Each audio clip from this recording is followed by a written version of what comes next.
A financial political crisis as a consequence of excessive debt, unfunded liabilities, spending, bailouts, and gross discrepancy in wealth distribution going from the middle class to the rich. No good has ever come from granting monopoly power to the state to use aggression against the people to arbitrarily mold human behavior. Such power, when left unchecked, becomes the seed of an ugly tyranny. Don't look now, but Paul the Apostle has just wandered into the desert. Not the biblical Paul, the political Paul. But you'd have a very hard time distinguishing between the two, since Ron Paul's supporters also have darn near religious fervor for their enlightened leader. And why not?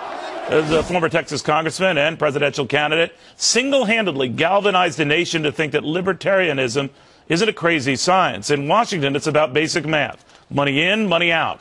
A lot more money going out than coming in. A bad combination. And before anyone, and I have covered everyone, Ron Paul was first bemoaning its disastrous consequences. Yeah, even before that guy, Ross Perot. He joins me now on the phone for his first interview now as a former congressman. Welcome, sir. Very good to have you.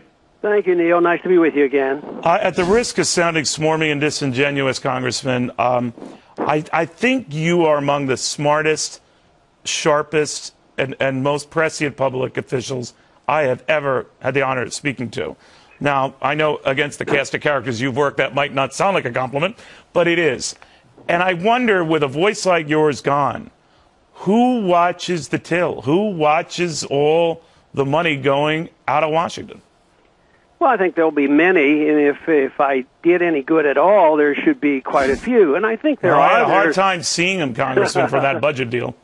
Well, how often do you see 15 people voting against the speaker, or at least 12 of them Republicans? Good point. I mean, that means, you know, we used to say if we got 100 spontaneous phone calls in a congressional office, that meant there were about 2,000 people who were really thinking about it. And so if there's a couple congressmen who are frustrated with the system right now, that means there were a lot more congressmen that just didn't want to stand up and say so.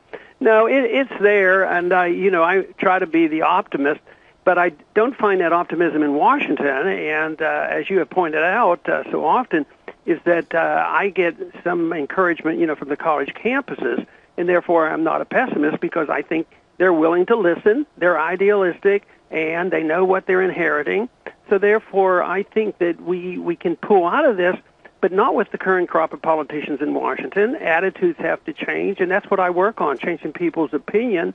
And I think to some degree I've had a little bit of success. Well, I think you have, Congressman. What I found interesting covering this last presidential race so much is that you respected people's intelligence, and the proof was during the primary and caucus process, your comments on each election night were electrifying. Only you could get standing cheers and whoops from college kids, and you were talking about money supply and the Federal Reserve.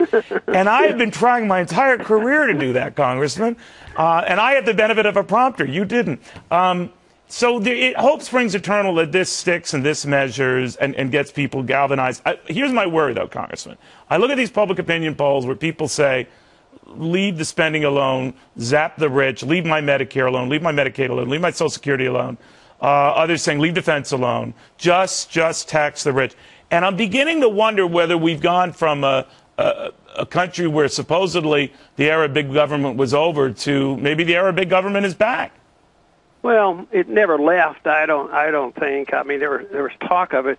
But, I think the attack on the rich, and people have pointed out quite frequently, that if you tax the rich, and took all their money, it only finances government for a very short period of time. Right. So in my farewell speech, I made this point that so many who advocate, taxing the rich, it's sort of envy. Envy is driven by destroying the people who are successful, not really helping the people. It doesn't help, obviously, the people you take the money from, but it doesn't help the people who's taking it. I mean, does it create a more vibrant economy? Does it increase our economic activity? No, but too often people are driven by envy, and they just can't stand the success of people making money. But that's what happens in the free market, and it's a measurement of success. Well, don't you think we've given that up? I wish we had more time, but that the free market itself is what's being sacrificed here?